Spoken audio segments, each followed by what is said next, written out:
Assalomu alaykum va rahmatullohi barakatuh.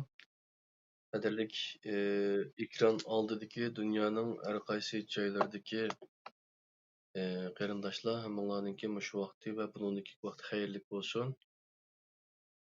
Men Londondan Abdulaziz Besh To'g'roq, yana ustoz Abdukarim Zoir apandi Umu Londonda fidoyi qarindoshimiz Gollandiyada shundoq bu birlikda sunib kelayotgan bu programmninki bugun 87-qismi. Bugungi qismimizda shu Ramazon monopol qilingan ibodatlarninki birisi bo'lgan Ramazon monopol qilingan Ramazon to'g'riliq ustozni bizga so'zlab berishni taklif qilaman. Yangi Tekrar. non. Tamam.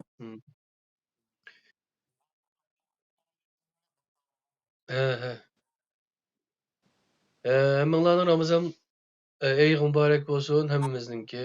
Rahmat. 87-ci qismgacha davomlashtirib kelyapmiz. Qo'llab-quvvatlagan barliq qarindoshlarga rahmat aytamiz.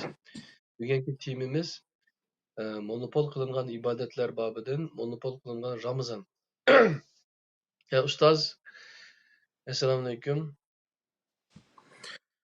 Va alaykum assalom. Qanaqa ahvollaring? Yaxshi, alhamdulillah. O'zlarim yaxshi, sayohatlardan bo'lib keldilar mana. Nima? Moshu monopol qilgan ibodatlar qismida uni Ramazon bo'lg'achqa alohida to'xtalishga to'g'ri keldi. Monopol qilgan Ramazon deb. Moshu Ramazonni 11 oyninki 12 oyning ichidagi eng no'chi oy, moshu oy qattiq ibodat qilsak, gunohlarimiz o yildan bu yilgacha yuyiladi, o bu Qur'onni xatmi qilish bu demisam o'zlari billah yashayotgan biz islom deb qo'shtirnoqcha yashayotgan bu dinning ichida bular hamda nihoyatda cho'ng bir ibodat hisoblanadi. Albatta. İbadetin türleri bekçek. Üzü yaxşı ibadet. Mesela Ramazan. Ama ne ki bu da acayip cek edem. Zaten saklaydı da şu Ramazan gelse bir şu bir günahlarımı yuvasam diyendek şu. Yani bunu kanağımız hem de şu bu Ramazan esnafından nimişimi Ramazan iyi bundan bop kanaklar. Biz kanda düşünüşümüz gerek. Şu doğruluk bir sözler besler. Bo'ldi. Assalomu alaykum. Dunyoning yoqqas joylariga hurmatli qarindoshlar, hammalarning mush vaqt xayrli bo'lsin.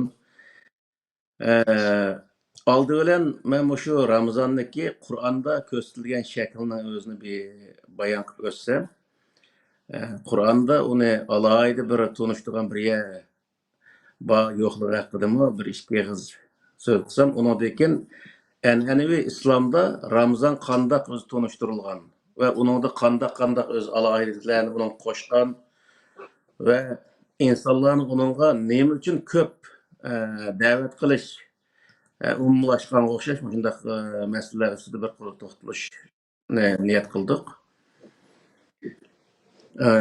Oldi bilan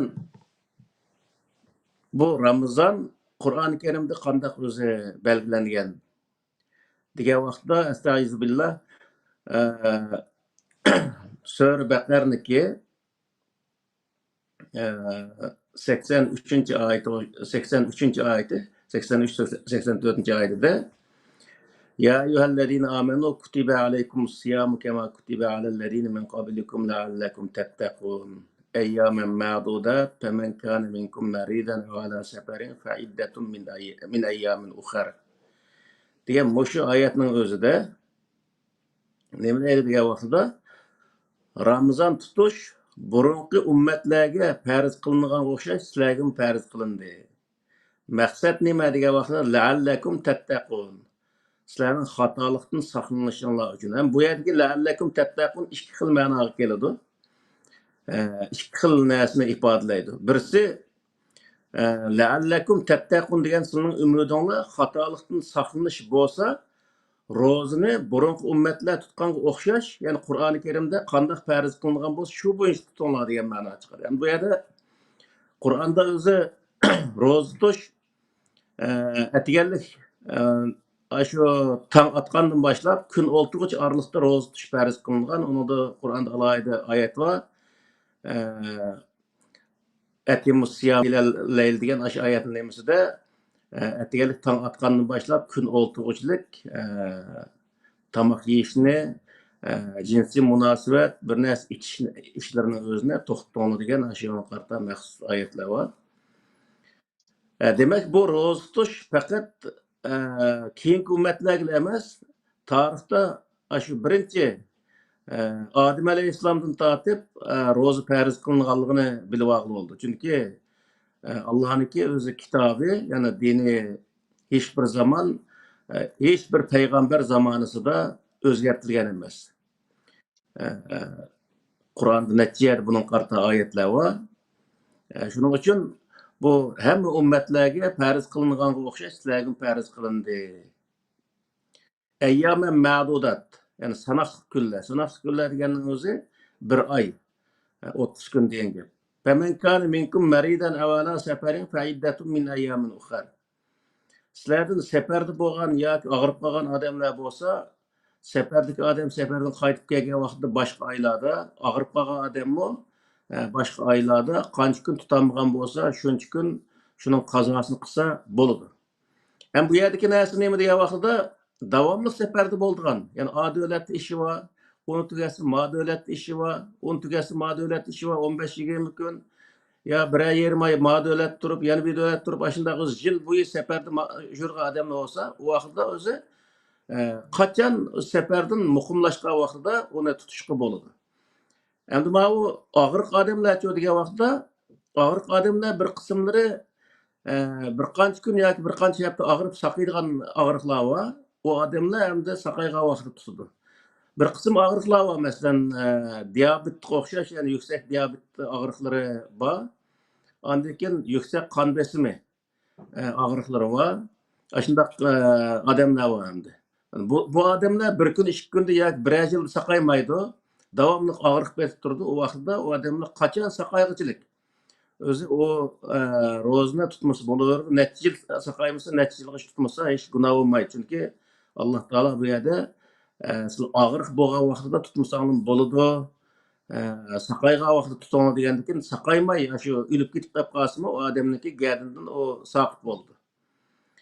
Endi bu yerda yana bir masala bor ayollar haqida. Ayollar mush odat ko'rgan vaqtida ro'za tutmasin bo'ladi. Yana shu fiqh kitobida shu narsalar bor. Ayollar hayzdor vaqtida ro'za tutmaydi degan hukmlar bor. Bu nihoyat xato ketgan hukmlar. Chunki ro'zaga o pokiz bo'lish, ya'ni tartibi bo'lish nima emas, farz emas. Chunki tarat faqat namoz o'qish uchun kerak bo'ladi. Ammo u odatning o'zi og'riq hisoblanmaydi bir tarafdan. Nima uchun degan vaqtda uning eti odat. Har oyda bo'lib turgan ish, uni og'riq deb o'zi atamagandan keyin odat deb atagan bo'lg'achqa, uni og'riq hisoblanmaydi. Endi bir qism ayollar 3 kun, 4 kun o'z odat ko'rib bo'lgandan keyin u to'xtamay, yana davomlashib qildigan ish bo'lsa, u vaqtda u og'riq hisobiga kiradi, u vaqtda tutmasa bo'ldi. Yoki bo'lmaydi ba'zanlar 2-3 kun shu odat kelgan vaqtidami nihoyat qattiq kirib, 5 qaydigan shunday ishlar bo'lsa, u vaqtda u og'riq darajasiga yetadi, u vaqtda tutmasin bo'ldi. Bo'lmasa o'zi normal, ya'ni odat kelgan vaqtidami u ta'sir qilmay normal ketgan ish bo'lsa, u vaqtda u ayollar ro'za tutishga bo'ladi. Ya'ni ro'za tutish kerak mana shu vaqtida. Chunki uning eti og'riq emas, odat bo'lganligi uchun uni o'zi ro'za tutishni to'sib qololmaydi. Endi bu nima deb fiqh kitoblarda bir oyda qancha odam bo'lsa, shu odamning soni bo'yicha, ya'ni 5 bolasi odam bo'lsa, ota-onasi qo'shib 7 odam shuning qarta o'zi nima sarf fitr berdi deydigan mundaq bir qoida bor. Bu qoida Qur'oni Karimda yo'q. Ya'ni ro'za tutgan odamlar sarf fitr bermasin bo'ldi. Chunki sarf fitr deganning o'zi bu jazo, ya'ni ro'za tutmagan odamlarga berilgan, ro'za tutmagan odamlar o'taydigan jazo bo'lib hisoblanadi. Uning uchun bu ro'za tutgan turuqlig'in, yana o'zi ro'za tutib turib bir tarafdan, yana bir tarafdan o'zi u sarf fitr berish Allah'ınki emrini icra qilib turib, yana jazo o'taganga o'xshash bir ish bo'ladi. Onun uchun bu yerdagi ro'za tutgan odamlar sarf fitr bermasin bo'ldi. Ikkinchisi, ro'za tutish yashiga yetmagan 8-10 yosh, 11-12 yosh, 13 yosh shunday o'zi balog'at yetmagan shunday bolalar bo'lsa, u vaqtda ularni o'zi ro'za tutish mukallafiga yetmaganligi uchun ularni o'zi sarf fitr o'tashga ehtiyoji yo'q degan gap. Shuning uchun bu sarf fitrning o'zini birinchi ro'za tutish imkoni ro'za tutgan odamlar, ikkinchisi ro'za tutishga mukallaf bo'lmagan odamlar yoki og'riq odamlar bu nimaning o'zini sarf fitrning o'zini bermasin bo'ldi. Yani og'riq sababidan u odam tutolmadi. O vaqtda boshqa kunlar tutuvasi bo'ldi. Agar og'riq saqaymay o'lib ketadigan ish bo'lsa, u vaqtda o'zi o sarf fitr berish hech qanday hojat yo'q. Endi qanday odam jazo o'taydi degan vaqtda va'lallazina yutiqunahu fidyatun ta'amun miskin. Ro'za tutishga toqat qila oladigan, ya'ni hech qanday ro'za tutishga bir to'sal bo'lgan bir narsa yo'q. Ya og'riq emas u odam yoki safar ustida emas. Bundaq bir odam normal endi. Hamma tarafdan normal bir saq salomat bir odamning o'zi ro'za tutmagan bo'lsa, u vaqtda qanday qil deganda fidyatun ta'am miskin. Her kunlik ro'za uchun bir miskinniki bir vaqt tomog'i kelgidek tomog'ini beradi yoki olmaydi. Bir vaqt tomoq kelgidek pul versin bo'ldi. Ammo u Londonda 10 koy deb yazıdı ba'zan jamilarda, ba'zanlarda 15 koy deb yazdı. Çünkü bir qash tomoq ham normalda baylar yeydigan tomoq olmasın, normalda 10 koylik tomoq olsa bo'ladi bu yerda. Ham shu 10 koydan hisoblasa, ro'za tutishga qodir bo'la olgan turuqlig'in ro'za tutmagan bo'lsa, u odam uning jazosi sifatida har kunlik ro'zniki jazosi qarta bir miskinga bir vaqt tomoq olib beradi yoki bir vaqt tomoq kelgidek pul versimi bo'ladi. Fema tatawwa khayran fahuwa khayrul lah. Endi odamlar ortiq sadiq ihson qilma desa, u yaxshi ish bo'lib ketaverdi endi.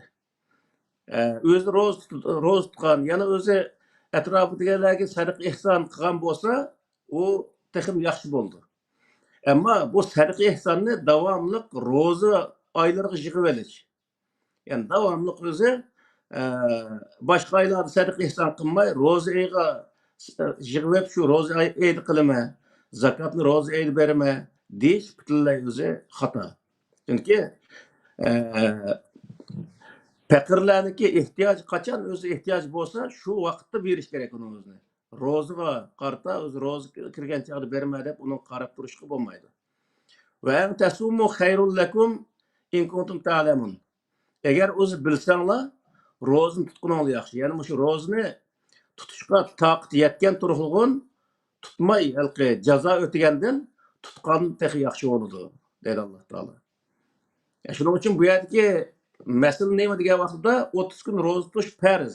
Ham kimga degan vaqtda yuqori degandek og'riq emas, safar ustida emas odamlarga ro'za tutish farz.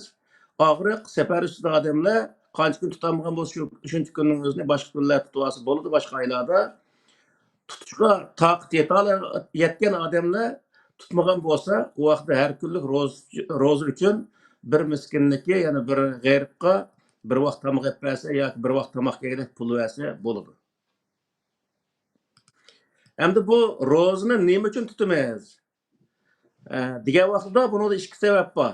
Birinchisi, burunqi ummatlarga ro'za farz qilingan o'xshash bizga ham shunday ro'za farz qilingan. Tarixdan buyon hamma o'zi ummatga ro'za farz qilingan ekan, shu qatorda bizga farz qilingan sababidan biz o ro'zani tutamiz. Ikkinchisi, شهر رمضان الذي أنزل فيه القرآن هدى للناس وبينات من الهدى والفرقان. Yani şu Ramazan ayında Kur'an tushganligi uchun oxirisida o'zi o'sha oyatning oxirisida Ala ma hedakum ve leallekum teşkurun deb ahirleşidu. Sure Bakara'nınki 185. ayetinde. Allah Teala bizge toğru yol gösteren bir kitap düşürüp gellikке biz şükür kılışımız için roz tutamiz. Allah buna özünü bizge ne kıldı demdi.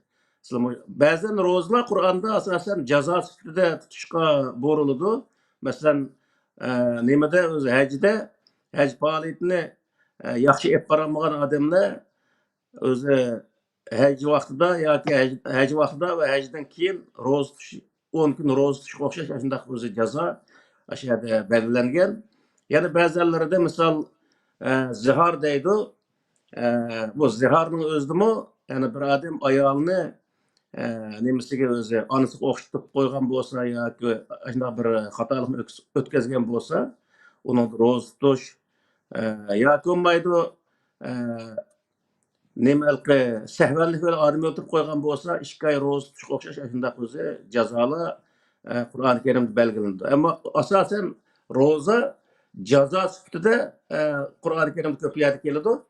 Ammo mushu Ramazon oyidagi ro'za tutadigan vaqtda Ramazon oyidagi ro'za Allohning insonlarga bir rahmat, insonlarni to'g'ri yo'lga yetaklaydigan bir kitob tushganlikka Alloh rahmat etish uchun o'zi tutadiganligi birinchidan, ikkinchidan o'zi burunqi ummatlarga farz qilingan bo'yicha farz qilinganligi uchun uning qarta tutadigan bu ikki sababning o'zini Qur'on bayon qiladi. Bir qism nihoyatda o'zini taqvo hisoblaydigan shunday kishilar Ramazon oyida misol bir oy tahajjud qiladigan, undan keyin tahajjudni nima qilib ayoli bilan o'zi munosabatni tamoman uzib, jinsiy munosabatni bunda qiladigan ishlarmi sufizmlarda biroz mavjud. Shuning uchun Alloh taolo mushu sura Baqarniki 187 oyatida uhilla lakum laylatas siyam rafasu ila nisaikum hunna libasun lakum wa antum libasun lahunna. علم الله أنكم كنتم تختارون أنفسكم فتاب عليكم وعفى عنكم فالآن باشروهن وابتغوا ما كتب الله لكم degan mush oyatniki o'zida nima deydi degan vaqtda kunduz ro'za tutgan taqdirdami kechida ayolingiz bilan birga bo'lsangiz bo'ladi, bu sizlarga hech qanday gunoh bo'lmaydi deydi. Bu yerdagi taqvolik qildim deb hamma narsa o'z joyida bo'lishi kerak. Ro'zani kunduz tutamiz, kunduzi kechida o'zi ayoli bilan o'zi jinsiy munosabat qilsa hech qanday xatolik bo'lmaydi deydi Alloh taolo. Ya'ni ro'zani tutadigan vaqtni Alloh taolo belgilab va kulu vashrabu hatta yatabayyana lakumul khaytul abyazu minal khaytil aswadi minal fajr. Summa atimus siyam ilal layl deydi. Bunun nima degan vaqtida ro'zni atiganlik tong oqqandan boshlab kun o'ltig'icha orliq tutib to'ng deydi Alloh taolo. Bu nemini bildirdi degan vaqtida tong etishdan 1,5 soat burun yemeklerin o'zini to'xtatib kech uyg'oncha qo'saq ichib ko'zlar chaqchib ketishga hech qanday hojat yo'q. Odatda shu nemining o'zi bomdod namozining vaqti kirgan vaqtida ya'ni o'zi hali yo'riqlik paydo bo'lg'ichilik yeb ichsang bo'ladi deydi Qur'on. U vaqtda demakki tong otgan vaqtigachilik yeb ichib qilsak bo'ladi ekan. Undan keyin biz kun o'ltig'ichilik ro'zani tutsak, shu orliq ro'za tutgan vaqt degan gap. Ammo Turkiyada bekatigan nima qiladi? Shu hozirgi vaqtda Londonda misol nemining o'zini ataylik zo'ning o'zini yeyish yeb tugagandan 1,5 soat burun dakilada shunday tamoqni qilib bo'ladi. Unda bekatga yeyishga hech qanday hojat yo'q. Chunki nima qilgan vaqtda Alloh taolo belgilab bergan vaqtchilik yesak, o'zimizni qiynamaymiz. Allohniki o'z Qur'onda ko'rsatgan buyruqqa to'g'ri amal qilgan bo'lamiz. Yana birisi Ramazonda Qadr kechasi degan bir kechalar bor. Bu kechaning o'zida insonlar mushu 20-chi, yani Ramazonning 20-sidan keyingi tog' kechalarda bo'ladi deb qaraydi. Rivoyatlarda shunday bir narsalar yozilgan endi.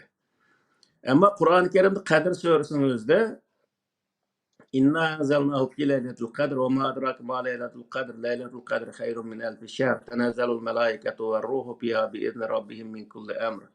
Salamun hiye hatta metla'il fecr degan mushu so'rning o'zida Qadr kechisi Qur'oni Karimni tushirishga boshlagan kechisi ekanligining o'zini bayon qildi. Ham qadr degan nima degan vaqtida qadr deganni insonniki ish harakatlarini, so'z harakatlarining o'zini o'lchamga soladigan bir kitob tushgan kechisi degan bo'ldi. Kitob tushishga boshlagan kecha. Yani Qur'on insonlarning so'zi, aqidasi va harakatlarining o'zini mezonga soladigan, o'lchamga soladigan Qaz söz, qası ölçemge tushgan vaqtda u qandaq so'z turkumiga kiradi. Yaxshi so'z turkumiga kiramdi yoki yomon so'z turkumiga kiramdi. Qaysi harakat, qaysi o'lchamga to'shgan vaqtida u yomon ish o'lchamiga to'shidi, kirib qoladi yoki yaxshi ish o'lchamiga kiradi. Buni o'z o'lchamlashtiradigan shunday bir kitob tushgan bir kechining o'zini bayon qiladi. U kechini Alloh taolo bizga tushuntirib, Leylatul Qadri hayrun min alfi shahr. Qadr kechisi 1000 oydan yaxshi. Ya'ni 1000 oy deganning o'zi 83 yil necha oyga to'g'ri keldi ekan endi. Demak, bu nima degan bo'ldi degan vaqtida 83 yil qancha oy deganni bir odamning umri degan gap ham. Uzoq, hali uzun umr ko'rgan odamniki umriga to'g'ri keldi. Qur'oni Karimni Aşındaq o'zi bir odam bir umr izdansimi topolmagan darajadagi insonlarga to'g'ri yo'l ko'rsatgan bir kitob ekanligini, uning uchun bu kitobning o'zini, ya'ni Qur'onniki Qur'onni qadrlash va Qur'on ko'rsatgan yo'lda menishlik nihoyat zarur ekanligini bayon qildi. Nurg'un kishilar shu kechiniki nihoyat ulug' bir kech ekanligini tushunadi. Ammo u kechiniki, u Ramazon oyiniki hech qanday boshqa oylardan farqi yo'q. Qur'onda o aylarniki, o kechiniki nihoyat farqli, bak ulug' bir kecha deb bayon qilgan bir narsa yo'q. Lekin bu yerda 1000 oydan yaxshi o kecha deganning o'zi nimani bildirsa, o kecha emas, asli o kecha tushgan Qur'onni ko'rsatyapti bu yerda. Anzalnahu fi laylatil qadr degan, anzalna degandiki nima ruhniki zamir navabdisi o Qur'on. Demak, Qur'on o qadar o'zi qimmatlik, o qadar o'zi qadr qimmat shunday bir kitobki, insonniki har ishida ma ishni ma darajaga olib olsang bu gunoh bo'ladi, ma ishni ma darajaga, ma o'lchamga olib olsang u savob bo'ladi deb insonga yo'l ko'rsatgan shunday bir nihoyat qimmatli bir kitob ekanligini bayon qildi. Bo'lmasa har kecha o'zi 365 kunning ichida 365 kecha bo'ladi. Ama uni hech qanday hech birisi yan birisidan farqli bir narsa yo'q. Ammo farqli narsa nima degan vaqtda u kechini ulug' qilgan narsa Qur'on degan gap. Shuning uchun bu yerdagi narsa insonlarga to'g'ri yo'lni ko'rsatadigan kitobning o'zini tushungan kecha o'g'ashqa u kechadagi ulug' narsa kecha bo'lmasdan Qur'on ekanligini tushunib olishimiz lozim.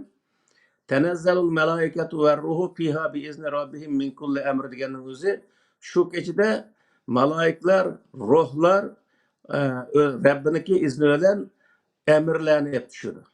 Emir deganning o'zi nima degan vaqtida Qur'oni Karimning ichidagi buyruqlar, ani qilinglar, mani qilmanglar, mani qilsanglar gunoh bo'ladi, ani qilsanglar savob bo'ladi degan o'zi buyruqlarni hep tushirdi deganning o'zi, ya'ni hep tushishga boshlagan bir kecha. Yani Qur'oni Karim tushishga boshlagan bir kecha. Salamun hiya hatta matla'il fajr deganning o'zi, endi bu bir tilak, orzu. Hamma odamga bizda bir yaxshi bir ishi bo'lsa, muborak bo'lsin degandek bir so'zni ko'rsatdi. Tong otqichlik shundoq o'zi insonlarga nihoyat yaxshi bir kitob tushganligi uchun muborak bo'lsin degan bir so'z endi. Demak, bu yerdagi narsa nima degan vaqtda biz Ramazon oyi ulug' oy deydigan bundaq bir o'zi so'zlar nihoyat ko'p. Ramazon oyi ulug' oy emas, Qur'oni Karimni ko'rsatish bo'yicha Ramazonda qilingan ibodat, ya'ni Ramazon qilingan o'zi Allohniki buyrug'iniki ijroati ulug' degan gap. Ya'ni bu yerga Allohning buyrug'i nima degan vaqtida kutiba alaykumus siyam. sizlarga ro'za tutish farz qilindi degandan keyin shu farz bo'lgan ro'zani tutish bu Allohning buyrug'ini ijro qilganlik bo'ladi. Allohning buyrug'i bu yerdagi narsa nima desa ulug' narsa bu. Ya'ni Ramazon oyi bo'lmasdan Ramazon oyida ijro qilingan Allohning buyrug'i ulug'. Ya'ni qadr kechasida qadr kechasi emas ulug' narsa. Qadr kechasida tushirilgan nima? Qur'oni Karim. İnsanlarga yetakchi bo'lgan Qur'oni Karimniki ulug'lig'ining o'zini bayon qildi. Yana Ramazon yuqoriga o'xshash, yuqori deyilgandek, uniki tutish orliq, ya'ni kun nimqondan boshlab, tong otgandan boshlab kun o'ltirg'uchilik orliqda ro'za tutgan odamlar musofir bo'lmasligi, og'riq bo'lmasligi lozimligi bayon qilindi. Agar o'zi sog' salomat turib tutmagan bo'lsa, uning jazo o'tash yuqorida so'zlanib o'tdi. Ayollar masalasini so'zlanib o'tdi. Ayollar normal ahvolda yana odat kelgan bo'lsa, shu Ramazon oyida u vaqtda o'zi og'riq his qilmasa, ya'ni besh qaydigan darajada bundaq holat bo'lmasa, ro'za tutish kerak. Chunki buning uniki hayzi hech qanday to'salg'i bo'lmaydi. Endi bu an'anaviy islomda-chu, an'anaviy islomda ro'za haqida nimalar bor degan vaqtda, ya'ni mana oxirsida Payg'ambar alayhissalom zamonasidami bu ro'za u qadar gavdlantirilib, bu ro'za kirdi. Ham bu degani 12 oyning sultoni. Bu oy degani mandaq qilish kerak, andaq qilish kerak deb balki show yapgan mundaq ishlar aslo mavjud bo'lmagan. Tarixda shu tarix tabiri deymiz, Nurg'un tarix va Ibn Ishoq o'yinda tarixini ko'rsa, hech qanday shu nemlik Payg'ambar alayhissalom zamonlarida va sahobalar zamonlarida bundaq bir ishlar bo'lmagan. Nima uchun degan vaqtda bu ro'zani namozga o'xshash bir ibodat deb tushungan. Faqatla ro'za oyida, ro'za kirgan, Ramazon kirgan oyning o'zida shu ro'za tutishdan iborat bir ibodatni o'zini ortiq qilishdan iborat bu ish ijro qilingan.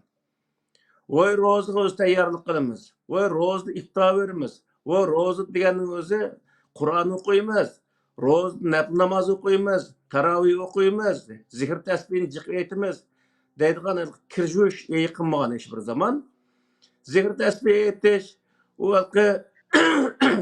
xayr ihson qilish ishlaringizni hammasini har doim, ya'ni insonlarning gardida bo'lgan bir ish bo'lganligi uchun har doim bir g'ayr musofirni ko'rgan vaqtda xayr ihson qiladigan Alloh taoloning zikr tasbih degandan, ya'ni Alloh taoloning Qur'oni Karimdagi o'z buyruqlarini davomli esda saqlash ishlarida aktiv bo'lgan Payg'ambar alayhisalom zamonlarida.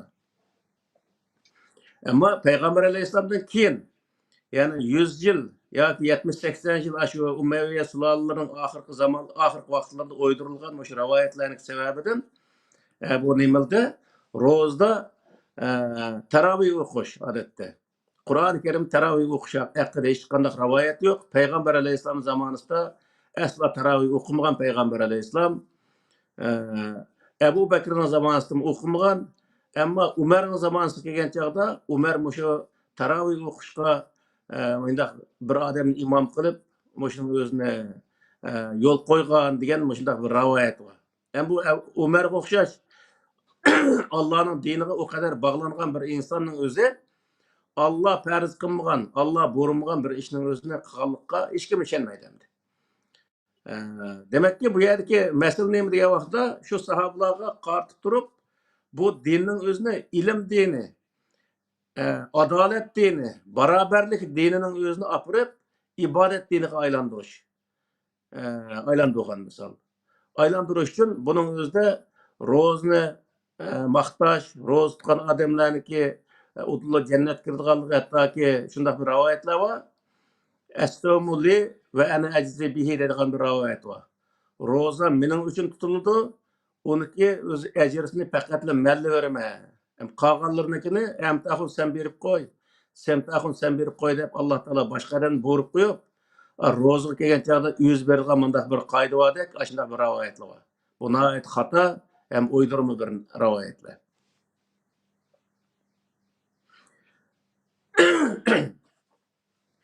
Ondan keyin ro'zada Arablarniki bir qism odatlari, bir qism o'zi ibodatni gavdalantirish uchun bir qism odatlari o'zi kirib kelgan. Masalan, tamoq, xurmo yeyish, zamzam suvi ichishga o'xshash shundaq narsalar hammasi ro'zniki bir ro'za tutgan odamlar ashin zamzam bilan xurmo bilan iftor qilsa savob bo'lganligi, boshlangan iftor qilishning sunnat ekanligi to'g'riliq shunday rivoyatlar to'qib chiqqan. Bularning hammasi nima degan vaqtda Arablarniki shu xurmosini sotolmagan xurmolarning o'zini pul qilish uchun to'qgan bir rivoyatlardi. Arablarga pul tep berish uchun qilgan narsalar. Hozir mana Londonda 1 litr zamzamning o'zini 5 sterlindan sotadi. Shu turklar 5 litrdan ashta qashlab qo'yiqliq Ramazon bo'yicha mushuni iching deb qilgan narsalar. Ashning o'zini hamda 5 litrning o'zini 25 sterlindan setqiliq. U zamzam suyimi yoki boshqa narsa uni bilmaymiz. Garchi zamzam bo'lgan taqdirdami? Buniki boshqa suvlardan hech qanday o'z farqi yo'q. Alloh taolo zamzamning o'zini alayida yaratdi. Ashning o'zida Ramazonda iftor qilsanglar savob jiqol degan yoki payg'ambar alayhissalomniki shunday o'z qilganlik to'g'riliq hech qanday bir o'zi nimasi yo'q. Rivoyatmi yo'q. Chunki payg'ambar alayhissalom Makkadan Madinaga 10 yil yashash jarayonida zamzamda akilolma Ramazonda zamzam ichaydi degan bir yer yo'q. Yoki payg'ambar alayhissalom Makkani fath qilgan vaqtidami zamzamni elib olayli. Madinaga olgan chog'da shu Ramazonda iftorda ichamiz deb evagan to'g'riliq hech qanday bir rivoyat yo'q. Payg'ambar alayhissalom atrofidagi meyvelarni, atrofidagi suvlarning hammasini o'xshash hisoblagan. Hammasi Alloh taolo yaratgan suv, hammasi Alloh taolo yaratgan meyvelar. Uning hech birisi yana birisidan yuqori tövənligi yo'q degan qatorda amal qilib kelgan. Shuning uchun bu yerda o'zimizga jafo silib, o qimmat narsalarni elib bir qism iqtisod qilayotgan insonlarimiz bor. O narsani elib, o jafo tortganning o'rniga vatanimizdan chiqirgan bemanchi jigitlarni chiqib qo'yib, Turkiyaning o'zida shu jigitlarni olib qo'yib, shu jigitlarni nima qilsak, iftor qilsakmi, nihoyat yaxshi bo'ladi. Chunki o'zimizning vatandan chiqqan narsalar bo'lgandan keyin uni ham go'zal bo'ldi.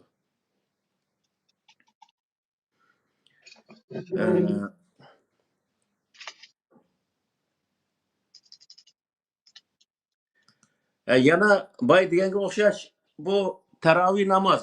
Ya'ni har o'zi oqshimi bizda 20 rakat tarovih namozni o'qish deydigan bir narsalar bor. Chunki 20 rakatning o'zida har rakatda bir bet Qur'on o'qib, 20 rakatda bir pora Qur'on o'qishni maqsad qilgan uchun shunday o'rinlashtirgan bir ish. Shuni o'zini odatga aylantirib olgan. Ammo bu aslo Payg'ambar alayhissalomning va sahobalarning zamonasida, ya'ni Abu Bakrlarniki zamonasida bo'lgan emas. Umarning zamonasida bo'lgan degan gapmi hammasi asosi yo'q bir gaplar endi.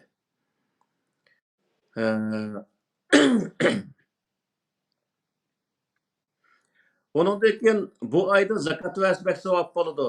Sadaq fitrning o'zini qancha ko'p bersa shuncha savob bo'ladi deydigan narsalarni savobni bozorga solib turib zakot yig'ilgan ishlar bor. Buni hozirgi vaqtda mollalarniki o'misi keldi deymiz. O'murdigan vaqti, shu vaqtda nihoyat jiq odamlarni sadaq fitrlarni elib, zakotlarni yig'ib, undan keyin o'zi bir yil yeydigan narsalarni yig'ib oladi mollalar. Bu zakotning o'zini davlatniki o'zi bir yerda ishlayotgan yoki har qanday bir ishni ishlayotgan insonlar nima bergan bo'lsa, shu davlatga boj bergan bo'lsa, zakot berishga hech qanday hojat yo'q. Yani zakot, İslamda gösteren zakot hozirgi zamondagi boj hisoblanadi. U davlat qanday bir davlat bo'lishini qat'iy nazar. Qanday bir tuzumdagi davlat bo'lishini qat'iy nazar, uning biz bojni to'laydi ekanmiz, u vaqtda yani ayrım zakat verishga hech qanday hojat yo'q. U mollaniki zakat ayrım, boj ayrım, zakat ayrım degan gapi hammasi asosi yo'q gaplar. Payg'ambar alayhissalom zamonasida davlatga zakatni yiqqandan keyin yana qolgan mollaning o'zini bu zakat degan ayrım yig'iladi. Sizlar ayrım yig'ibinglar. degan to'g'riliq hech qandaq o'zi yo'l qo'ygan emas.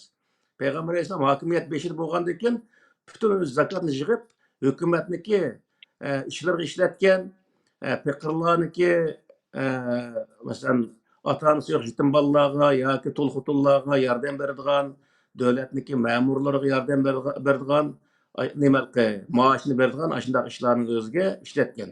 Ya'ni hozirmi shu bojni o'zida bojni hukumat shunday yerga ishlatdi. Ya'ni hukumatniki doktorxona deymiz, maktab deymiz, yo'l deymiz, misol harbiy o'rinlar deymiz. Undan keyin o'zi ma'mur xodimlarga maosh qilib shu nimadan bojdan berdi.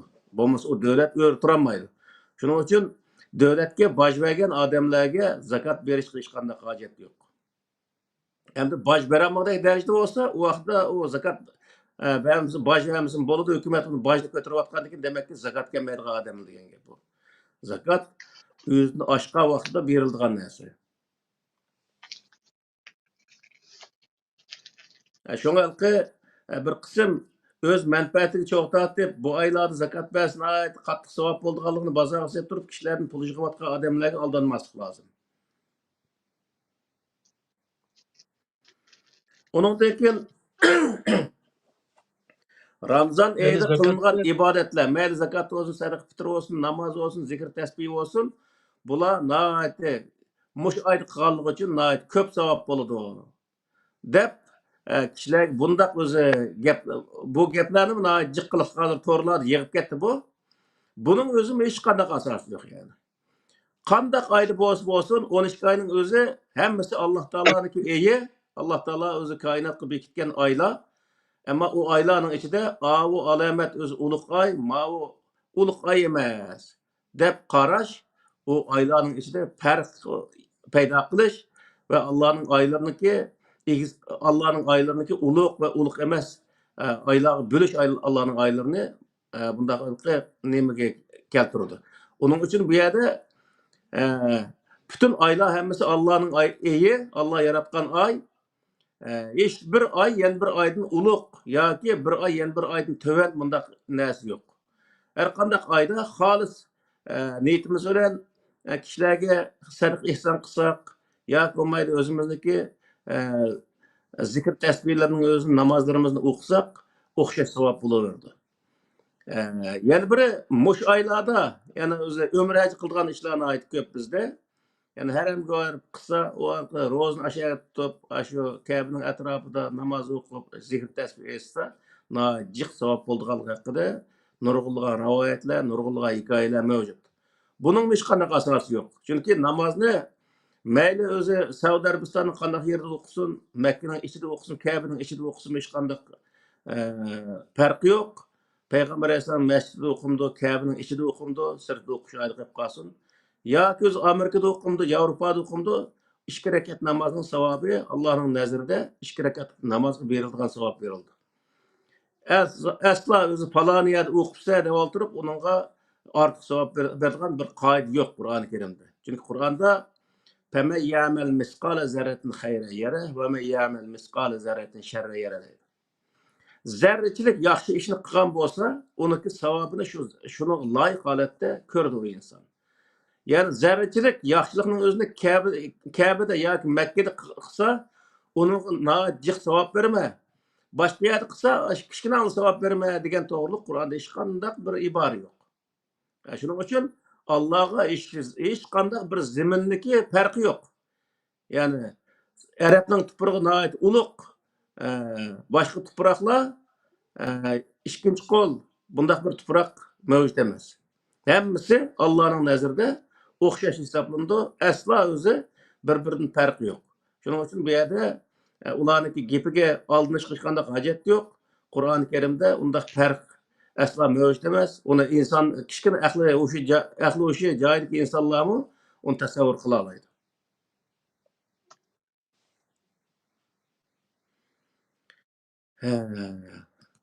Xo'sh.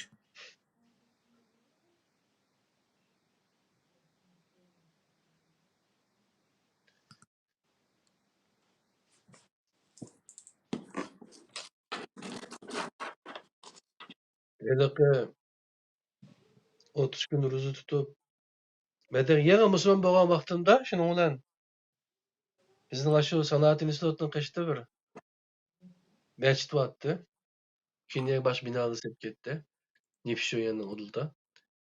Şeýle barsam aşu digentide maňa bu 30 gün Ramazan bu tutgan rozumuz, günlük tutgan rozumuz.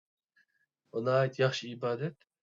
Eger biz muşu teravihni okumasak, muşu ibadetimiz bu ılıqı teravih hudy tutgan rozumuzni puşnaň iki kantyga okşaş, kepdäniň kantyga okşaş önemli kılıp, onu Allah'a erişge çıkıdy depçi. Eger muşunu okumasak, muşu teravihni çıkanmaydı diyen aşı gepni kılgantdy. Yaman täsir kılgantdy da gep. Oy, bu bir ýaxşy işte. Esli yok bir nesilde hiçbir zürriyeti yok. O kepde uçup çıkmasıma, o kanat olmasıma Allah biledi o bizim nimetlerimiz. Biz bu Hem de çağda o bu kolunu işlemeydiken de ya yeni Müslüman bolgandyken tamamen heminiz yeni tuyulup işledik etkende dogmalarca. doğru. Allah'ı Bu bilmegenligimizden bir nimisi de bu şöyle yaxşı tunuganlygymyzdan. elbette. Biz dinni şu Kur'an'ın özünü ögenmey, aşı mollanyň ağzından ögengen bogaçka, o mollalar nemi qarap däýdi dese, mollamış Araplarniki hikaye çöçeklerge. Onda desek nurgun adamlar ona naat özü bu hikaye çöçek dewapdy diýdi.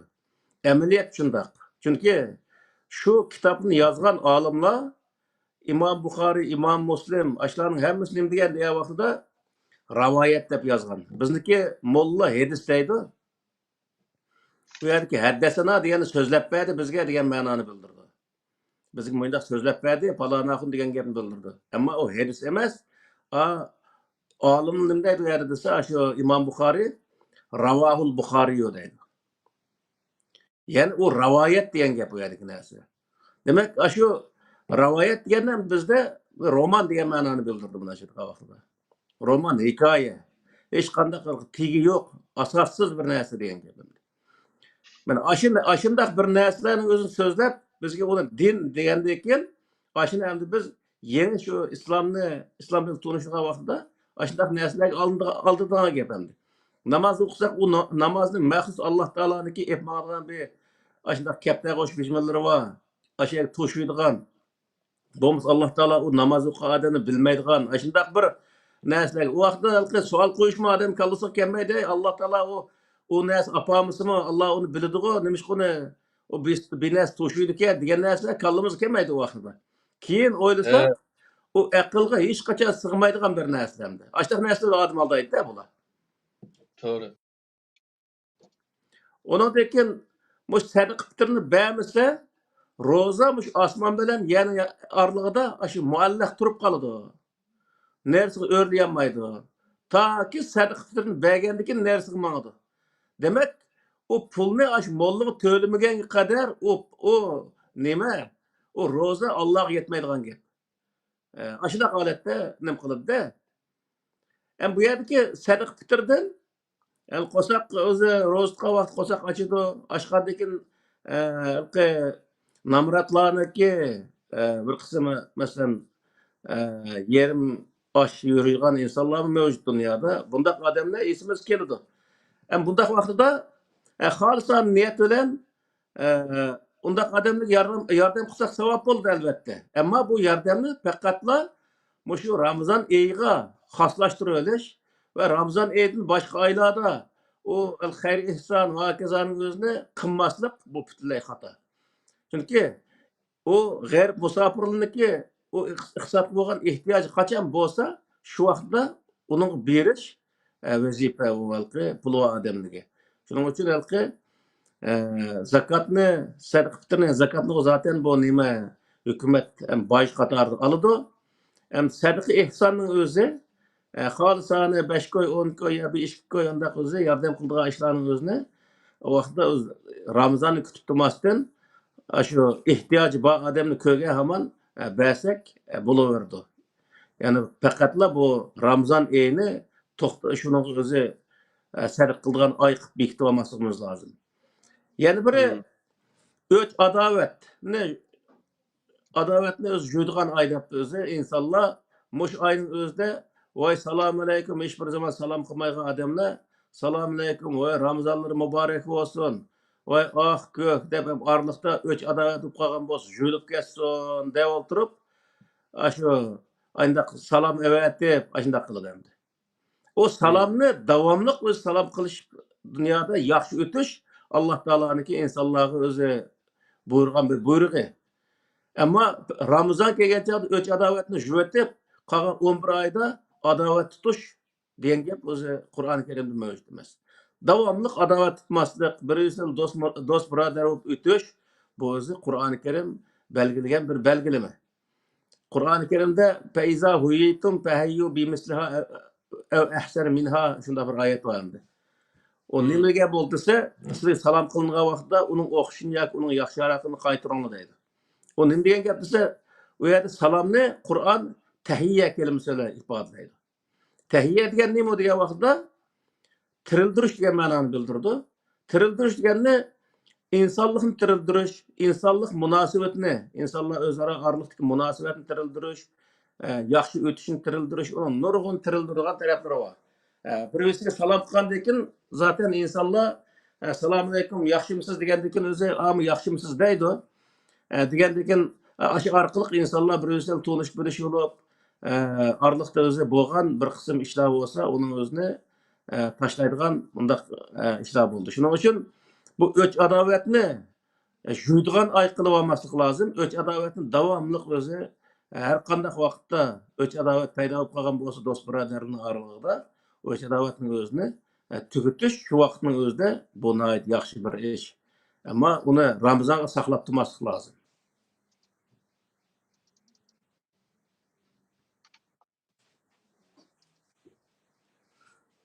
Allah razı olsun.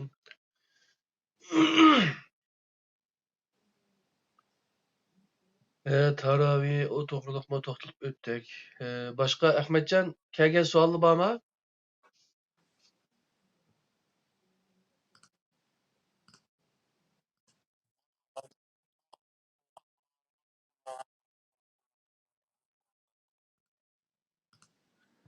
YouTube'ning inkasroyini. Sizlar bir o'qitalyapsa, men yerdan kiramayapman nimaga-chu? To'xtab turinglar. Sizning YouTube kanaldimi ekan u?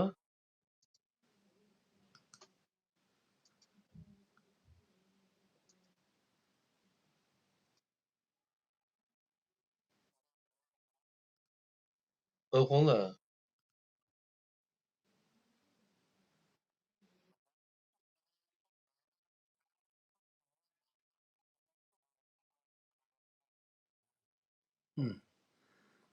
Oladi. Yani cezasını ötgen bo'ldi.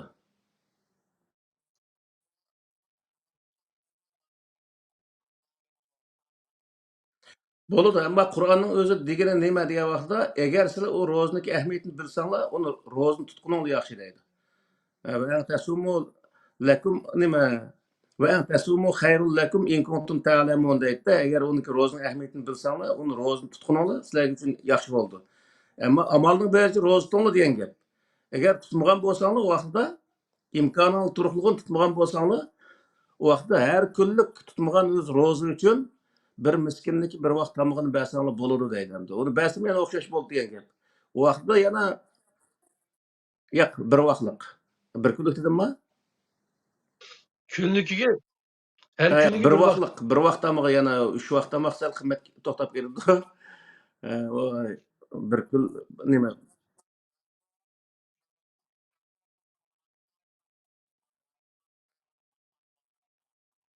Xato. Onun hech qanday Qur'oni Karimda undaq bir narsa yo'q. Qur'on o ibodatga darja bekitish yoki oyga darja bekitish tamoman o'zi Qur'oni Karim cheklangan. Uning uchun u oyning hammasi o'xshash bir oy. Beshidagi ro'zim o'xshash, o'ttirdagi o'xshash, oxirgi o'xshash. Ammo halqi rivoyatdek 20 kundan boshlab qadr kechasini izlab qilishga hech qanday hojat yo'q.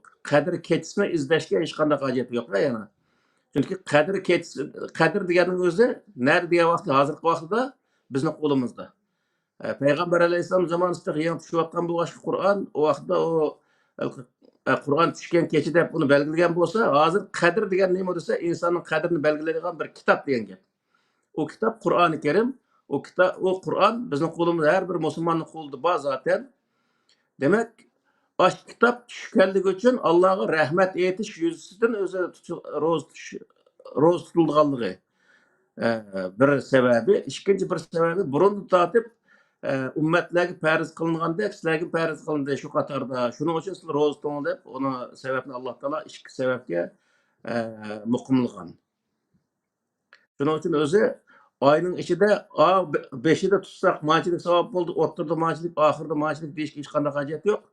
Bu yerdeki rahmet ne mi diye vaxtda Kur'an'ın köpünç yerde Kur'an'ın özde rahmet de bayan kıldı. İnsanlar eberilgen rahmet de. O ne mi diye vaxtda insanı Allah'ın merhametine eriştirgen bir kitap diyen gibi. Şunun için bu yerdeki bizge kıymetli bolgan narsa o keç emas, keçi düşken Kur'an ekenligi. O nima Ramazan ayı ulug' emas, Ramazanda icra qilingan Allohning buyrug'ining ulug' ekanligi bu yerda tasvirlanyapti.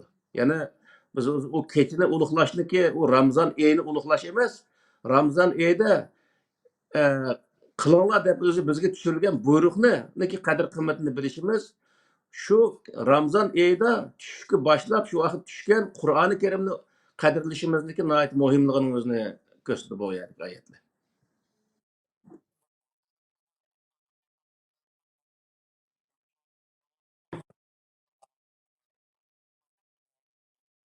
Hmm.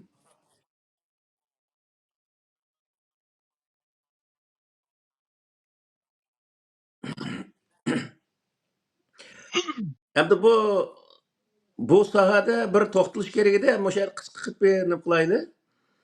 Hem jiq odamlar "Va ma arsalnak illa rahmatan lil alamin" degan oyatning o'zini butun olamga sizni payg'ambar qildik degan bo'ldi deb tushunadi.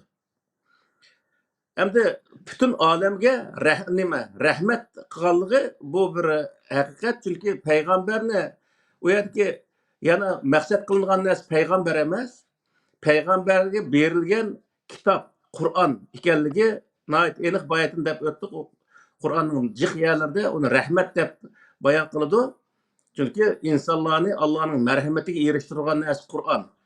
Payg'ambar alayhissalomni ham Allohning marhamatiga erishtirgan shu o'z vaqtida narsa nima desa Qur'onni. Ya'ni Qur'onda jiqiyati bor bu. Sen o'zi qalbin qattiq, shunday bo'lgan bo'lsang, atrofingdagi insonlar sana yaqinlashmagan bo'ladi. Sen Allohning rahmati bilan o insonlarning o'zini atrofingga to'pma deydi. Yani Allohning rahmati nima? Qur'on. Yani Qur'on orqali sen o insonlarning atrofingga to'plading degan gap. Payg'ambar alayhissalomniki payg'ambarlik jarayonlarining o'zini jiq odamlar butun olamga payg'ambar deydi, ammo butun olamga payg'ambar bo'lmagan payg'ambar alayhissalom zaten Qur'ondami hech bir zaman ota-bobolari ogohlantirilmagan bir qavmga eberildi nimasini payg'ambar qilib eberdi deb Qur'onda shunday bir oyat bor. Yana payg'ambar alayhissalomning amaliyot qilgan payg'ambarlik qilgan yerimi ham aniq Makka Madinaning atrofi. Agar o payg'ambar alayhissalomga butun dunyoga payg'ambarlik qilishing kerak deb shu vaqtda o'shunday bir vazifa tushgan bo'lsa, demakki payg'ambar alayhissalom o'zining vazifasini ado qilmagan bir odam bo'lib chiqadi vaqtida. Payg'ambar alayhissalom Yevropaga kelish kerak, shu buyruq asosan Afrikaga berish kerak. Amerika, Janubiy Amerika, Shimoliy Amerika bizning vatanligi hamma yerga berib shu yerga o'zi yetkazadigan yetkazib bo'lib, andan keyin o'lish kerak. Payg'ambar alayhissalom Makka, Madina, Toif shu atrofda masalan payg'ambar bo'lishdan burun Suriyaga, shu vaqtda Yamanga tijoratga borgan bo'lsa, payg'ambar bo'lgandan keyin u yerga borolmagan payg'ambar alayhissalom. Demak, shu payg'ambar alayhissalom Arabning payg'ambari desa, nurg'un odamlar shunaqa nihoyat xafa keldi. Arabga payg'ambarlik qilgan rost. Ham Qur'on butun insoniyatga tushgan bir kitob ekanligi bu rost. Bu ikkisiniki farqini ajratib o'tish kerak insonlar. U yerdagi payg'ambar alayhissalomning toqat yetmaydigan bir ishqa payg'ambar alayhissalomni zo'rlagandek qilib, butun insoniyatga u payg'ambarlik vazifasi uchun tushgan deb, andan keyin butun shu payg'ambar alayhissalom qilgan ishlarining hammasini Ama o bir hikaye var. Peygamber Aleyhisselam hakkı tokulgan rivayetler. Aşı hikayenin özüne ekin bütün dünyaya nizam kılıp, bütün dünyaya ülke kılıp gösteren bunda bir ehvallar var. Bu nayet hata bir narsa. Peygamber Aleyhisselam Arap yerim arıldı. Araplardaki peygamberlik kılalı için şu Araplardaki meselelerini hal kılan, Arapların örf adetindeki, medeniyetindeki ve şu yerde bo'lgan ictimai siyasi meselelerini hal kılan. Demek şu o Peygamber Aleyhisselam'daki hal kılan meseleler, hal kılış jarayonlari fakat Araplarga xos bo'lgan. Shuning uchun bu yerdagi narsa nima desa, Peygamberlik şu vaqt qilgan ishining o'zini, yegan tamoqlari hamma narsaning o'zini boshqa davlatlarga, masalan Osiyo, Afrika yoki bo'lmaydi, Amerikadagi yerga ko'chirib olib yashash o tamamen mumkin emas bir narsa. Chunki u yerdagi narsalar, o Makka Madinada yo'q narsalar bor u yerda. O narsani yeydigan gap, bu yerda yashash ayrim. Misol. Shuning uchun bu yerdagi Peygamberni bütün dünyaya rahmet qilib ebadi degan so'zniki ma'nosini yaxshi tushunish kerakki, bu yerdagi narsa nimasi? Peygamberga ebirilgan narsa bor u yerda. Ebirilgan narsa nima? Qur'on. Qur'on zaten Qur'onning o'zi deydi rahmat deb. İnsaniyetning hammasini Allohning marhamatiga agar shu Qur'on ko'rsatgan yo'l mangsa Allohning marhamatiga erishtirgan bir kitob ekanligini bayon qildi. Demek bu rahmet ekanligi bu yerda aniq. Ammo payg'ambarni bütün dunyoga payg'ambar qilib ko'rsatishning o'zi bu bir xato tushuncha. Çünkü tarixni o'qisimiz zaten o Arab yerim arali bo'lib Saudiya Arabistondan sirtga chiqqan emaslar. Saudiya Arabistonning hamma yeri emas. Azroqli bir yerda yashagan odam. Onun o'zini bütün dunyoga bodi qilib, bütün dunyodagi insonlarniki o'zi hozirgi jamiyatiga bir javob bergan qilib bunday ko'rsatishning o'zi nihoyat xato bir narsa. Shuning uchun biz Peygamber Aleyhisselam'daki bir qism ish izlarining o'zini Rasul Nabiy haqida to'xtalgan vaqtida nurg'un narsalarni qildik. Peygamber Aleyhisselam'daki zamanidagi ish harakatlarni bütün dunyoga o'rnak qilish hozirgi vaqtda to'g'ri kelmaydi. Chunki u zamondagi ishlar şu zamandaki meselelerni hal qilgan, o zamandaki meselelerni hal qilgan bir narsaning o'zini hozirgi zamonga tatbiqlash o to'g'ri kelmaydi. Ishni ishga tatbiqlash to'g'ri kelmaydi. Xuddi misol Turkiyani misolga olsak, Mustafa Kemal'ning zamonida bir siyosatni Mustafa Kemal şu zamandaki amaliy ahvolga, davlatning ichki tashqi vaziyatiga qarata bir siyosatni o'ynagan bo'lsa, hem hozirgi zaman Tayyip Erdo'g'an shu burunqi 100 yıl burunqi shu nim bo'yicha siyosatni ashtaq qilish kerak desa, Tayyip Erdo'g'an qanday to'g'ri keldi misol. Davlatniki anayasa deydi Turkiyada, davlatniki qonuni o'zgarmaydi. Qanunniki shu prinsip o'zgarmaydi. Shu prinsip bo'yicha davlatning manfaatini, davlatniki tinchligini asos qilgan holatda siyosatni ayndaq Mustafa Kemal shundaq ep bo'lgan va Tayyip Erdo'g'an mana shundaq ep ketyapti. Ama ikisinin siyaseti o'xshashmaydi. Nima uchun desa, zaman o'xshashmaydi. Ammo davlatniki manfaati, davlatning tinchligi degan prinsip o'zgargani yo'q. Xuddi shunga o'xshash, payg'ambarniki zamondagi bo'lgan ishlarni hozirgi zamonga ko'chirib akinib, shundoq qilsa, deb Turkiyada Zaytinburunda bir qism qarindoshlarimizni ko'rganman.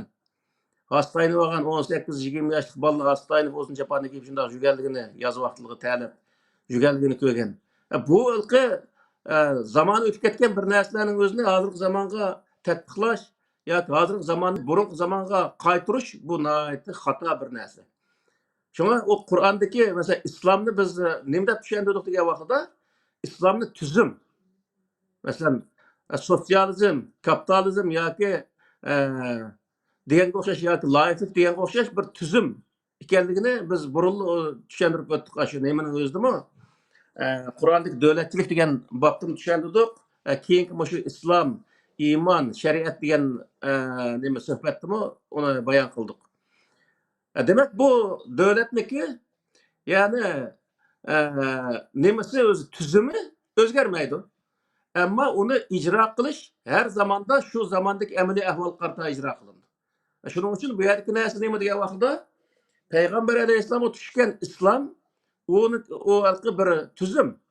O tuzum dünyadaki hamma insonning o'zini baxt saodatga erishtiradigan, ve onunki adaletini ve beraberliğini asas kıladigan bir tüzüm endi. O tüzümni Peygamber Aleyhisselam öz zamanında Araplarning içinde kulluk cemiyetini qandaq icra qilgan, hem hozircha desa hozir kulluk cemiyet yo'q. Kulluk cemiyet bo'lmagan bir zamanda, yani Peygamber Aleyhisselam zamanında kulluk cemiyetini yaratib, onun ekanini icra qılamdık. Bu narsa tamamen to'g'ri kelmaydi. Shuning uchun Peygamber Aleyhisselam'a tushirgan kitobniki butun olamga rahmat ekanligini bilishimiz lazım ve Peygamber Aleyhisselam'daki bütün insaniyetke, bütün dünyaya evrilgen bir peygamber emas, Arap yerim arlıda peygamberlik kılış için evrilgen bir peygamber ekanligini bunun bilishimiz lazım. Eğer undaq bo'lmasa, o peygamber neki taqat yetmegen işe Allah Teala buyurgan boladı ki o peygamber o nurgun işlerini yani %80%, 90% işini kılanmagan bir peygamber olup çıkıyor yani. Mesela Mekke, Medine, Taif şu etraftaki bir o'zi hozirgi Iroqning tupurg'ichilik bir yerda payg'ambarlik qilgandayli. Saudiya Arabiston tupurg'i cho'ngda. Iroqning tupurg'ichilik bir 10-yillik kelamlikka men shunday bir yerda payg'ambarlik vazifasini ado qilgan. Ammo qog'oyat endi. Bizning vatanma hech qanday o'zi payg'ambar alayhisolamniki hech narsani ko'rgan emas. Xitoy deymiz, masalan, bizning sharq tarafimizga o'tsak, Malayziya, Indoneziya, o hozir dunyodagi 6 qit'aniki hech qaysi ko'rmagan misol. U yerga cho'digan vaqtda payg'ambar alayhisalom u yerga o payg'ambarni yetkazolmagandan keyin o'zining vazifasini ado qilolmagan bo'ldi vaqtida. Demak, bu yerda u payg'ambarniki o'zini bo'yini oshgan bir ishqa insonlar zo'mizo tengib o payg'ambarni u yerda zulm qilgan bo'ldi. Shuning uchun bu yerdagi narsa nima degan vaqtda ameliyatni chiqish qilishimiz lazım. Tushunishdi Peygamber Aleyhisselam nerede peygamberlik qilgan degan vaqtda aniq ameliyat chiqadi.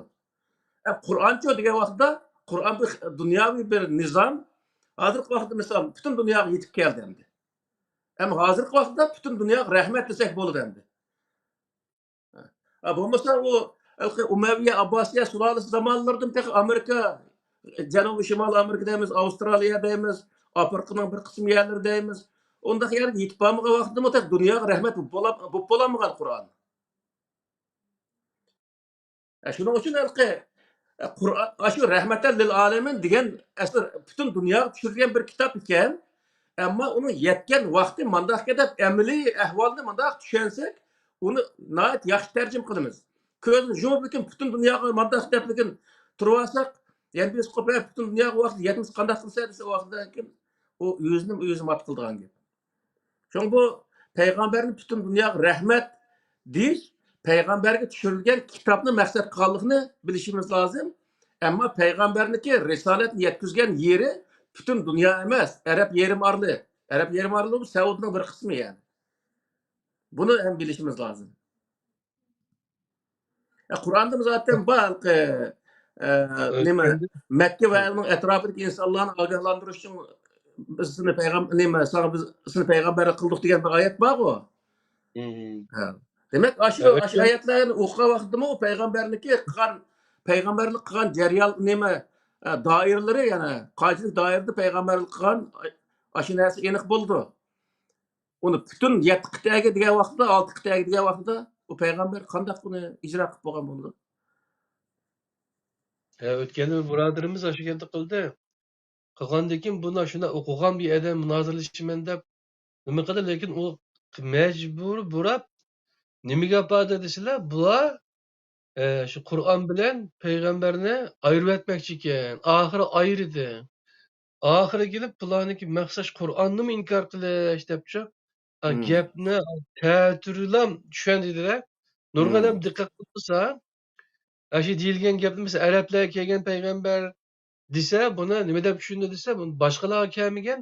Yalaqa bu anavsmi payg'ambarni inkor qildi debchi. Anda tushundirdi boshqalarga. Hayron qoldim endi. Shunga Onodaki yani bir narsa var. O peygamberniki Arap yerim arlıda peygamberlik kıllığını nim kılıp onodaki özü o peygamberge itaat kılış doğruluk bir gap var. Peygamberge itaat kılış kelgen vaqtda Kur'an'da atiullah ve atiur rasul degan vaqtda o peygamber aleyhisselam hayat vaqtida mushu elchiga itoat qilinglar degan bo'lsa, elchi Allohniki Risaletini Kur'an'dan ibaret, risaletini yetkiziyotgan bo'lg'achqa, uninga itoat qiling degan bo'lganligini tushunishimiz lozim. Ham hozirgi vaqtda degan vaqtda agar atiulloh va atiur rasul degan vaqtdami biz qaysi rasulga itoat qilamiz? Oldimizda payg'ambar alayhisalom bormi? Misol. Yo'q. U vaqtda biz rasuldan biz nimani maqsad qilamiz u yerda degan vaqtda majburan berib risolatga taqildi bu narsa. Risolat nima desa Qur'on. Ya'ni bu yerdagi narsa nima desa Allohga itoat qilinglar va risolatga itoat qilinglar emas, aytki vaning o'zini biz nima deb tarjima qilishimiz kerak? Bayon deb bayon ma'nosini berishimiz kerak. Allohga itoat qilinglar, ya'ni Qur'onga itoat qilinglar. Ya'ni risolatdan iborat nima? Qur'on maqsad qilindi-ku. Risolatga itoat qilinglar. Ya'ni bu yerdagi narsa nima degan vaqtda biz risolatdan iborat Qur'onga itoat qilsak, nimaga itoat qilgan bo'lamiz shu vaqtda? Allohga itoat qilgan bo'lamiz. Yani bu yerda Alloh taolo shuni maqsad qilyapti. Yana nurg'un yerlarda biz Qur'on tarjim qilish usuli degan mavzuni to'xtalgan vaqtdami, mush vavniki shundaq nurg'un yerda bayon shaklini oldiganligi to'g'riliq nurg'un to'xtaldik. Demak, bu yerda Allohga itoat qiling va rasulga ya'ni risolat Qur'onga itoat qiling desa, ikki narsadek bundaq tushunildi. Bu yerda biz uni yaxshi tushungan vaqtda Allohga itoat qilinglar, ya'ni Qur'onga itoat qilinglar. Degan vaqtda hamma narsa aniq bo'ldi. Ya'ni Qur'onga itoat qilsak, Qur'on o'zi Allohning kitobi bo'lgandan keyin, ya'ni Allohga itoat qilgan bo'lamiz degan gap bo'ldi. Shuning uchun bu yerdagi bizniki tarjimalarda bu Mehmet Salih Damollam deymiz hozir nurg'un tarjimalar chiqyapti. Tarjimada u vavniki etmeden başka hiç qanday ma'nosini olmagan va deb eliqliq shuni u yerdagi narsa hammasi qalaymiqan chiqqan. Shuning uchun bu yerda arabning ko'ni adabiyotini o'qish, uningdagi har narsaniki nurg'ulgan ma'no ifodalaydiganligini, nurg'ulgan roli borligini o'zini bilishimiz lozim. Ikki narsani nima qilib Allohga itoat qiling, payg'ambarga itoat qiling degan bo'ldi. Deydi. Payg'ambar alayhisalom zamonasida ma'qul, tamam. Payg'ambarga elchi bo'lgandan keyin elchilik nima Qur'onni yetkazayotgandan keyin u Qur'onni yetkazayotgan, ijro qilayotgan bir odamga itoat qilsak, tamam. Hozirgi vaqtda oldimizda payg'ambar bormi? Yo'q. Unda qolgandan keyin kimga payg'ambar bo'lmagandan keyin qaysi payg'ambarga itoat qilamiz biz? Demak, hozirgi zamonda risolat tamoman Qur'onga yotadi. Ya'ni shu itoat ma'nosi kelgan, itoatdan keyin rasul kelimasi kelgan, ya'ni har qanaqada yani risalet maqsad qilindi.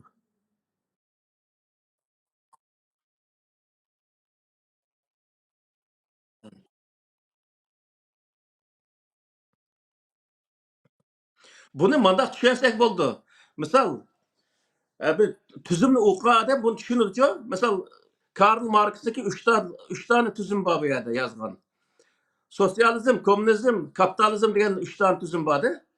O Karl Marx onun o'zini butun dunyo qaratib yozgan narsa. Mesela kapitalizm bo'lsin, kommunizm bo'lsin, sosyalizm bo'lsin, butun dunyo xalqiga qarata yozgan narsa.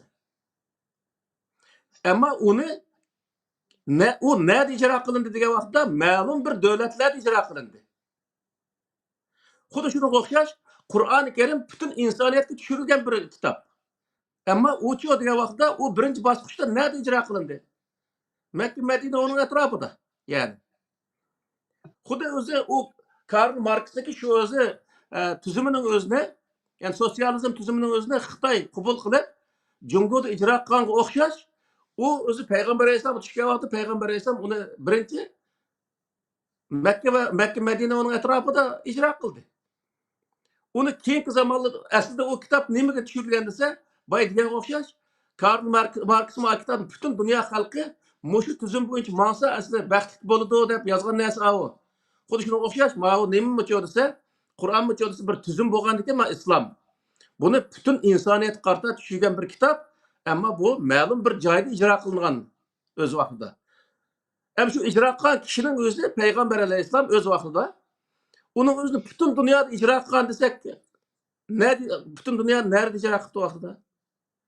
O qandaq aql mantiq to'g'ri keldi, amaliyat qandaq to'g'ri keldi. Amaliyatga shunday saqla payg'ambar alayhisalom dunyoning nerede ijro qildi? Makkah, Madina uning atrofidan boshqa Hatta hazır Suriye'deyimiz, Irak'dayimiz, aşağı gibi kipah mı tutsa. Bunu biz, bunda tüzümlü okuyan adamlar bildi onu. Mesela hazırki laik tüzümü deyimiz, öz vakti, yazılığa vakti, bütün dünya insanları moşu boyunca mağasa, doğru yolda mağan bolup dep yazıklık, ama onu bir kısım devletler, özüke tüzüm işirtiklik. Kudu şunu koş bir nese. İslam diyen bu tüzüm. Maaşnak bir, maaşnak nesemdi.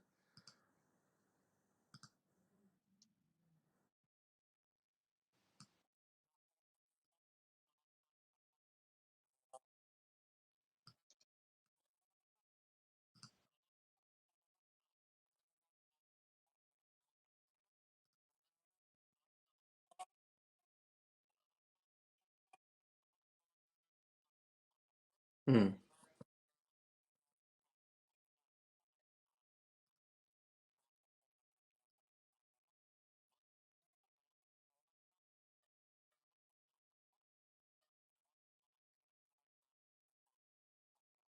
Hmm.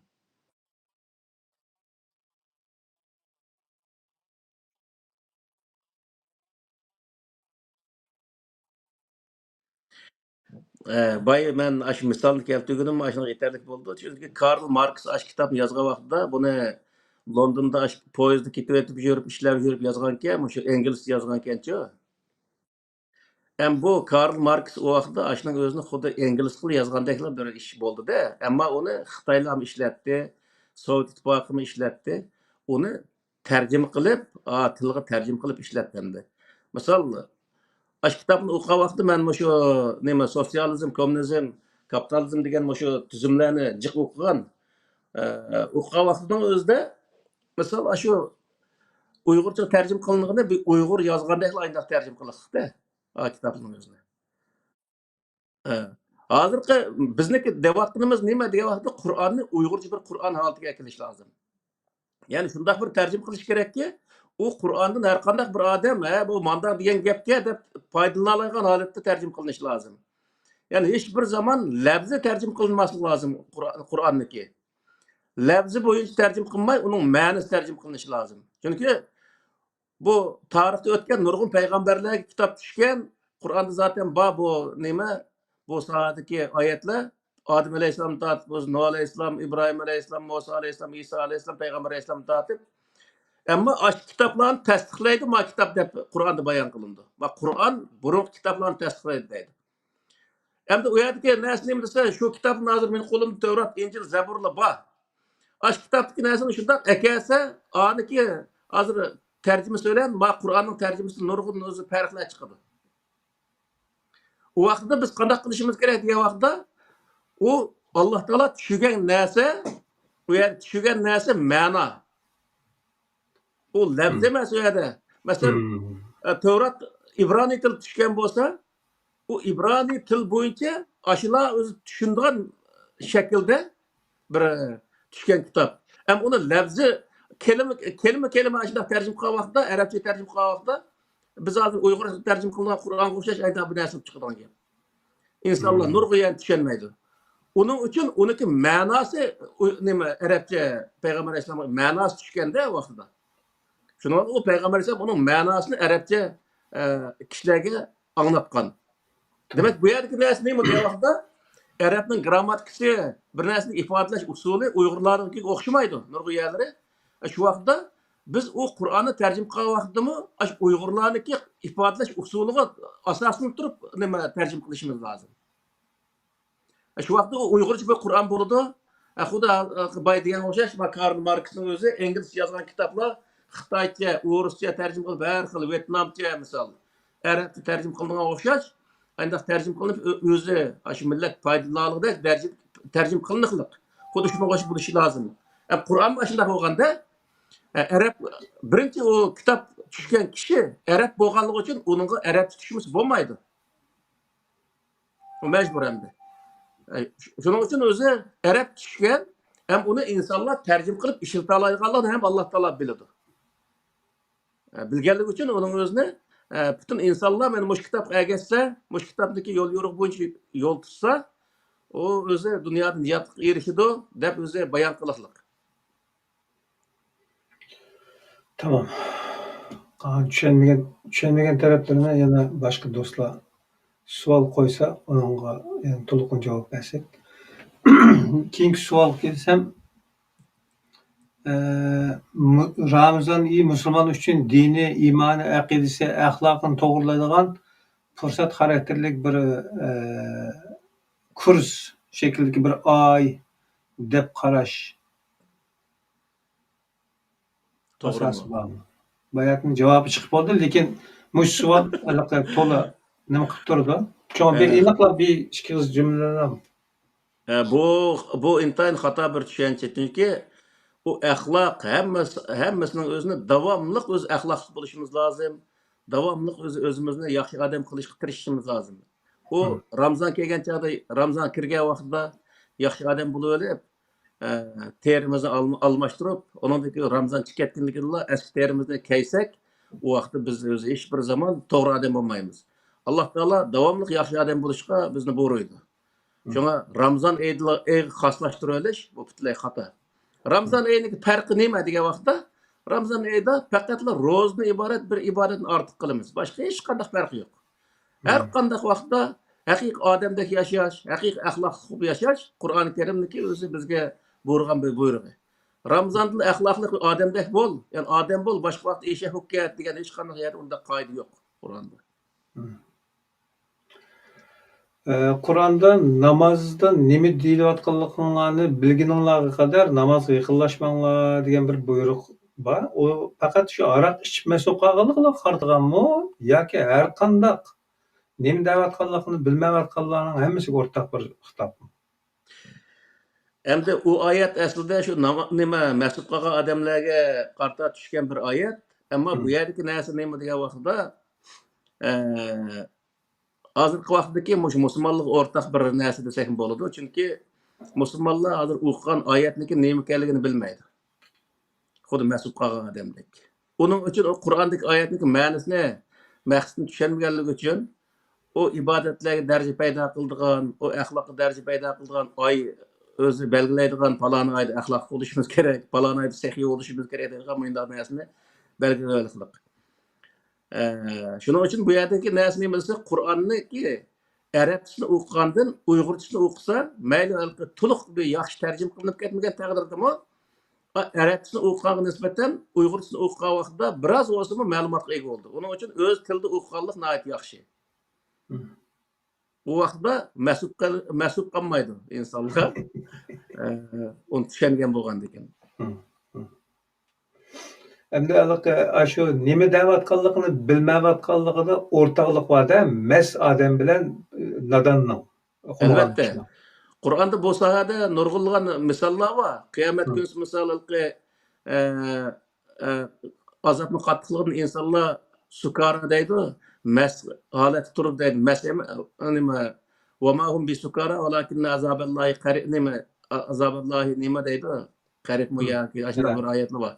Bunun nima degan vaqtida qiyomatniki azobni nihoyat qattiq bo'lganligi uchun insonlar nihoyatki o'zini yo'qotgan holatda bo'ladi deb shunday bayon qilishlik.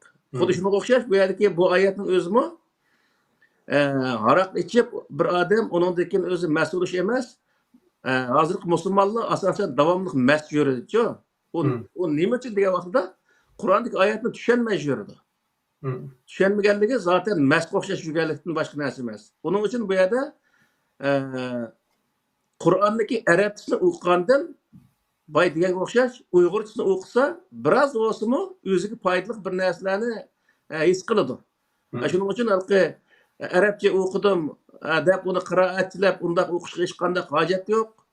Vaqt kelsa namozni shundaq o'zi uyg'urcha o'qisin bo'laverdi.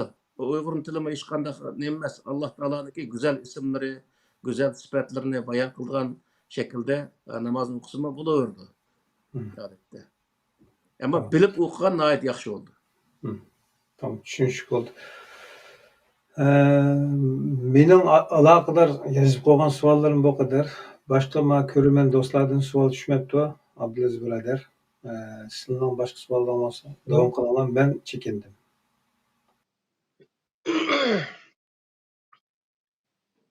Yani asas sorulgan sorular soral değil mi ne?